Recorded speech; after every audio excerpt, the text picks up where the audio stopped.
À l'intention des nations du monde réunies à Paris, ceci est un discours du rabbi de Lubavitch. La terre d'Israël est un don trimillénaire de l'Éternel, créateur et maître du monde, au peuple descendant de Jacob.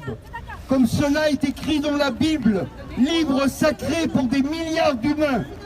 La plupart des pays ne doivent leurs frontières qu'à des conquêtes, toutes plus ou moins contestables. Le seul pays dont le document de propriété et même les frontières figurent dans le livre sacré que tout le monde peut lire est le pays d'Israël. Il y a plus de 1000 ans, Rachi, le plus célèbre des commentateurs bibliques habitant en France, à Troyes, en Champagne, écrivait dans une inspiration prophétique ce qui allait se passer aujourd'hui. Dans son premier commentaire sur la Torah, écoutez ça. Un jour, les nations du monde diront à Israël: vous avez illégalement pris la terre des 7 peuples. Aujourd'hui, on dit palestiniens, venant de Philistins, peuple disparu depuis 3000 ans. Alors Israël devra répondre: toute la terre est à Dieu.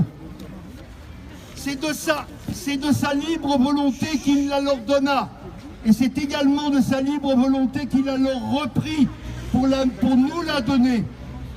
Il est également écrit nation africaine dans votre Coran. Ô peuple d'Israël, entrez dans la terre sainte qu'Allah vous a donnée. C'est écrit dans la sourate de la table, verset 21. Ou bien, nous avons fait les enfants d'Israël héritiers de cette terre. Sourate 26. Nation du monde, bientôt l'exil d'Israël parmi vous va prendre fin.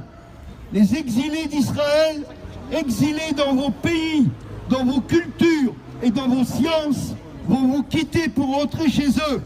Ce sera un mouvement irrésistible et vous n'y pourrez rien. Aujourd'hui, une chance vous est donnée pour acquérir un mérite éternel. Ne donnez pas un titre légal à une imposture. Repartez chez vous après avoir dit non à cette dernière tentative pour empêcher la délivrance finale et vous serez bénis pour l'éternité. Amen. Amen.